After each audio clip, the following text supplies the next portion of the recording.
Welcome back to Superhuman Customs. I'm Stephen Human, and today we've got something a little bit simpler.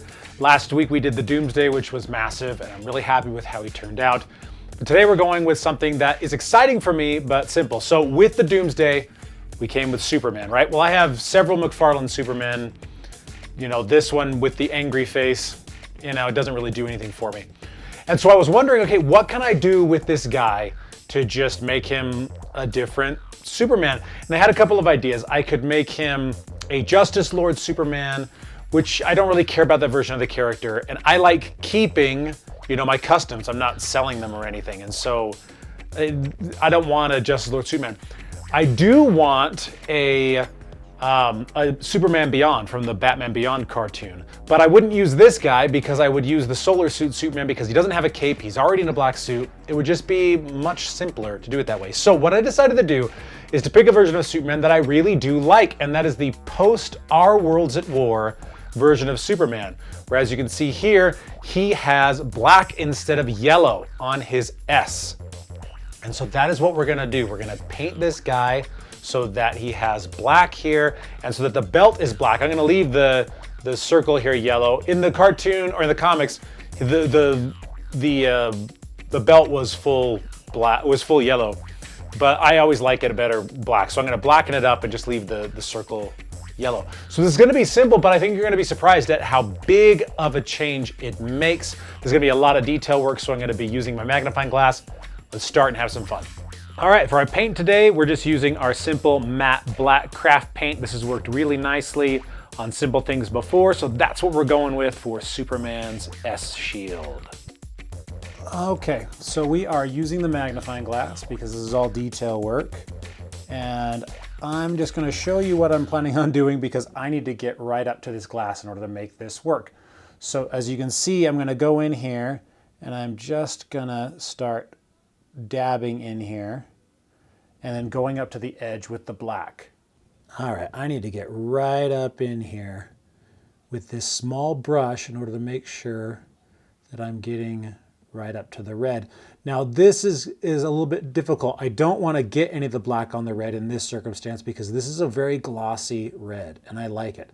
I don't want to screw it up and have to repaint over the entire thing. So I'm going to be very slow and methodical with this particular figure. I'm going to grab a little bit more paint. I want thicker paint on here because I'm going to lead with the paint.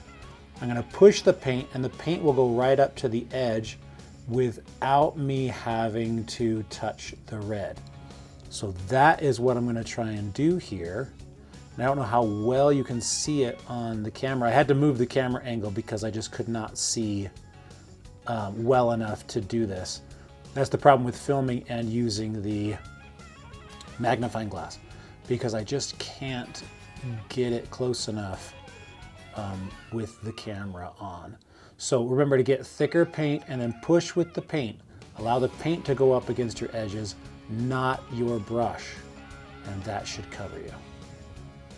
All right, I've had to switch to a smaller brush because the other one was just too big. It worked fine for this area here, but it was not working for some of these more detail areas. So I'm gonna move in here, and I don't like this brush because it's so small that it's a little bit unruly, but I'm gonna have to use it because it's the only one that I've got that will fit into these little sections in here in order to fill in the paint. And so I'm just gonna go in, get these detail areas, and move on. I've actually done this before with a Superman. I bought a 2-pack. Man, this was probably 14 years ago, maybe 15. It was before DC Universe Classics started. It was a Superman and Clark Kent 2-pack. And it was kind of the same situation where I bought it not for the Superman, I bought it for the Clark Kent. I bought this set for the Doomsday, or for the Devastator, not for the Superman. So I ended up doing the same thing, but I used a Sharpie. And the S was not raised like this one, and so it was a little bit easier. And so this guy is going to replace that version because I prefer the McFarlanes over the DC Universe Classics. Not that I'm planning on replacing all of my DC Universe Classics with McFarlane's, mind you.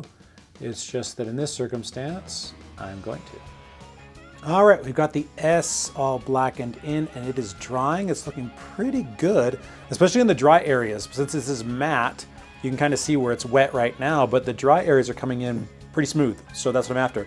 Let's go ahead and move on to El Belto. Let's go. I'm going back to my slightly thicker brush. I don't need that little tiny one anymore, obviously, because I don't like that little tiny one. It did the job, though. I'm not gonna lie. It did the job. Getting right up to the red areas here. Try not to get any slop on the red. Sometimes you're gonna. I don't know about you guys, but when I'm in the middle of a paint, I get very relaxed. I really enjoy it. And I love just the look of how things start to come together. Especially something as simple as this Superman, just changing the yellow to the black. It's such a distinct change that almost immediately you start to just feel good about what it is that you're doing.